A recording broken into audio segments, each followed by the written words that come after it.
നിന്റെ അച്ഛൻ കാരണമാണ് ഈ അപകടം ഉണ്ടായതെന്ന് പല്ലവി അറിഞ്ഞാൽ പിന്നെ നിന്നോടുള്ള അവളുടെ പെരുമാറ്റം എങ്ങനെയാവും എന്ന് നീ ചിന്തിച്ചിട്ടുണ്ടോ? നിങ്ങളുടെ കുടുംബ പ്രശ്നം കാരണം നിന്റെ ഭാര്യയ്ക്ക് അവളുടെ അച്ഛനെ നഷ്ടപ്പെടാൻ പോവുകയാണ്. അതുണ്ടാകാതിരിക്കണമെങ്കിൽ ഇപ്പോൾ ഈ പണം വാങ്ങി ഓപ്പറേഷൻ നടത്തണം. അബി വാസുദേവന്റെ മുഖത്തേക്ക് തന്നെ നോക്കിക്കൊണ്ടിരുന്നു. വലിയൊരു തന്ത്രമാണ് അച്ഛൻ കളിച്ചതെന്ന് അബിക്ക് മനസ്സിലായി. ഇത് താൻ പ്രതീക്ഷിക്കാത്ത നീക്കമാണെന്ന് അബി ചിന്തിച്ചു. അവൻ മിണ്ടാതെ നിൽക്കുന്നത് കണ്ടപ്പോൾ വാസുദേവൻ തുടർന്നു. അബി, നിന്റെ അച്ഛനെ എനിക്ക് നന്നായിട്ടറിയാം. ഇതിവിടെ തീരുമെന്ന് തോന്നുന്നില്ല. ഇനി പല്ലവി. പെട്ടെന്ന് പല്ലവി എന്ന് കേട്ടതും അബി പരിഭ്രാന്തിയോടെ സംസാരത്തിനിടയിൽ കയറി പറഞ്ഞു. ഓക്കെ, ശരി ശരി. പല്ലവിയെയോ അവളുടെ കുടുംബത്തെയോ അപകടത്തിലാക്കുന്ന ഒന്നും നിങ്ങൾ ഇനി ചെയ്യരുത്. നിങ്ങൾ പറയുന്ന എല്ലാം ഞാൻ അനുസരിക്കാൻ തയ്യാറാണ്. പക്ഷെ ഒരു കാര്യം മാത്രം, ഞാൻ ആരാണെന്ന സത്യം പുറത്തുള്ള ആരും അറിയരുത്. അതുപോലെ ഞാൻ കാരണമാണ് ഈ അപകടം സംഭവിച്ചത് എന്നതും ആരും അറിയരുത്.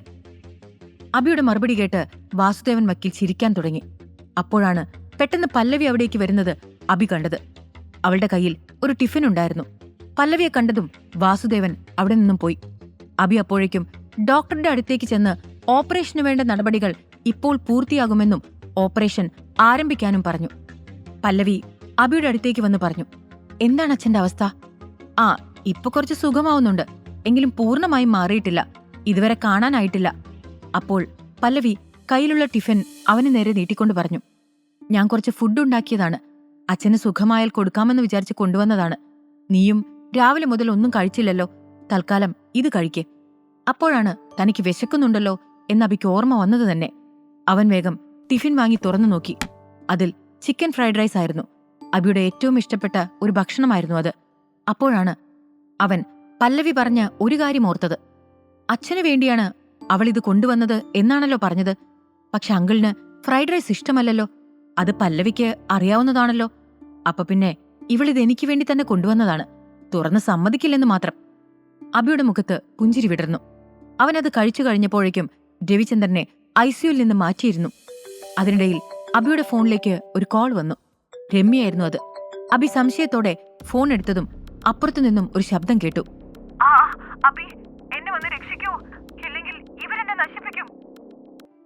അപ്പോൾ അബി ചോദിച്ചു, ഇതെന്താ പുതിയൊരു നാടകം?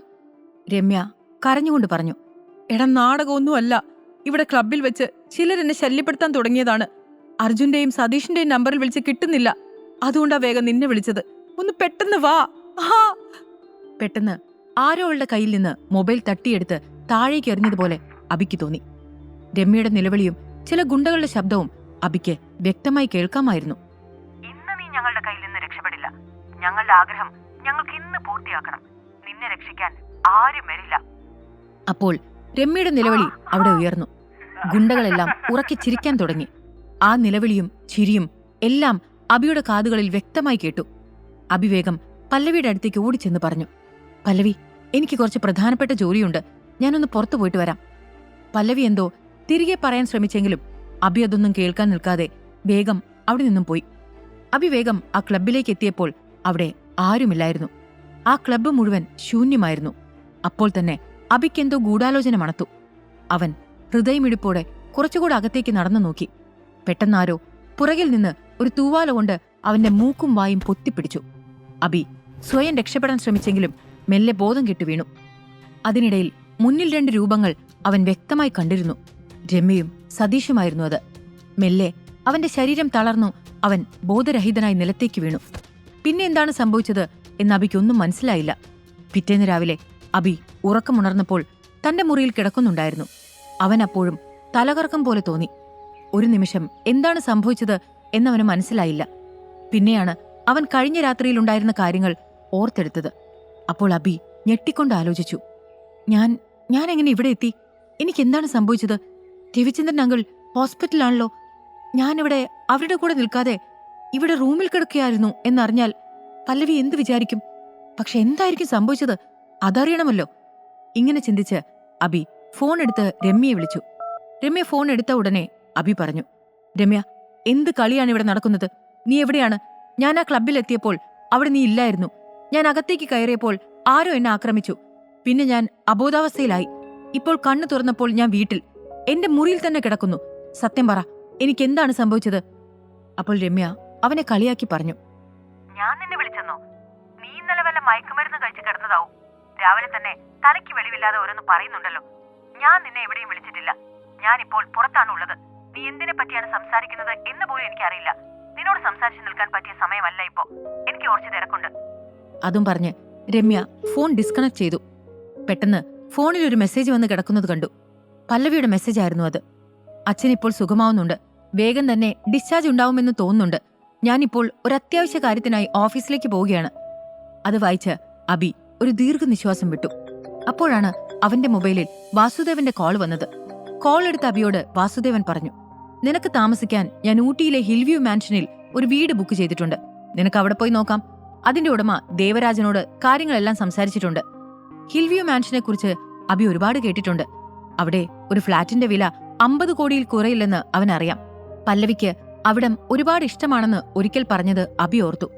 അബി പിന്നീട് വേഗം വീട്ടിൽ നിന്ന് പുറത്തിറങ്ങി. എന്നിട്ട് ബൈക്ക് എടുത്ത് ദേവ് ശർമ്മയുടെ ക്ലബ്ബിലേക്ക് പോയി. രാത്രിയിൽ നടന്ന കാര്യത്തെക്കുറിച്ചായിരുന്നു അവന്റെ ചിന്ത മുഴുവൻ. അവൻ സ്വയം പറഞ്ഞു, ദേവ് ശർമ്മയോട് ഇതിനെക്കുറിച്ച് സംസാരിക്കണം. അയാളുടെ ക്ലബ്ബിൽ എന്താണ് നടന്നതെന്ന് അയാൾക്കറിയാതിരിക്കില്ല. പക്ഷേ അതിനു മുൻപ് ഹിൽവ്യൂ മാൻഷനിലേക്ക് പോകുന്നതാണ് നല്ലത്. വക്കീൽ പറഞ്ഞ കാര്യങ്ങൾ ആദ്യം തീർത്തേക്കാം. അങ്ങനെ ചിന്തിച്ച അബി ബൈക്കും കൊണ്ട് ഹിൽവ്യൂ മാൻഷനിലേക്ക് പോയി. അവിടെ എത്തിയതും അവൻ ബൈക്ക് ഒതുക്കി അകത്തേക്ക് നീങ്ങാൻ തുടങ്ങി. അപ്പോൾ അവിടെ ഉണ്ടായിരുന്ന 2 സെക്യൂരിറ്റികൾ അവന്റെ വഴി തടഞ്ഞുകൊണ്ട് ചോദിച്ചു, ആരാണ് നീ? എന്താണ് അകത്തേക്ക് പോകുന്നത്? അപ്പോൾ അബി പറഞ്ഞു, എനിക്കിവിടെ ഒരു വീട് വേണം. ഞാനത് കാണാൻ വേണ്ടി വന്നതാണ്. അബിയുടെ പഴയ ബൈക്കും അവന്റെ വസ്ത്രവും എല്ലാം കണ്ട് ആ സെക്യൂരിറ്റിക്കാർ ചിരിക്കാൻ തുടങ്ങി. അവരവനെ കളിയാക്കിക്കൊണ്ട് പറഞ്ഞു, എടാ ചെക്ക, നീ ആദ്യം ഒന്ന് പോയി കണ്ണാടി നോക്കിയിട്ട് വാ. നിന്റെ കോലം വെച്ചാണോ ഇവിടെ ഫ്ളാറ്റ് വാങ്ങാൻ വരുന്നത്? ഇതിന്റെ ഗേറ്റ് കടക്കാനുള്ള അവകാശം പോലും നിനക്കില്ല. എന്തെങ്കിലും സ്വപ്നം കണ്ടു വന്നതാണെങ്കിൽ തിരികെ പോയിക്കോ. അവരുടെ സംസാരം കേട്ട് അബി പറഞ്ഞു, ഒരാളെ വസ്ത്രം നോക്കി വിലയിരുത്താൻ പാടില്ല. ഇവിടെ വരുന്ന അതിഥികളോട് നിങ്ങൾ ഇങ്ങനെയാണോ സംസാരിക്കുന്നത്? അവർ പിന്നെയും ഓരോന്ന് പറഞ്ഞുകൊണ്ടിരുന്നു. അബിയും ഒട്ടും വിട്ടുകൊടുത്തില്ല. അവസാനം ആ സെക്യൂരിറ്റികൾ അവന്റെ ബൈക്ക് നശിപ്പിക്കാൻ തുടങ്ങി. അപ്പോൾ അബി മുന്നോട്ട് ചെന്ന് അവരുടെ കയ്യിൽ പിടിച്ചു. അബി അവരെ തല്ലാൻ നിന്നപ്പോൾ പിറകിൽ നിന്ന് ഒരു ശബ്ദം കേട്ടു, സർ സർ, ദയവ് ചെയ്ത് അവരോട് ക്ഷമിക്കണം.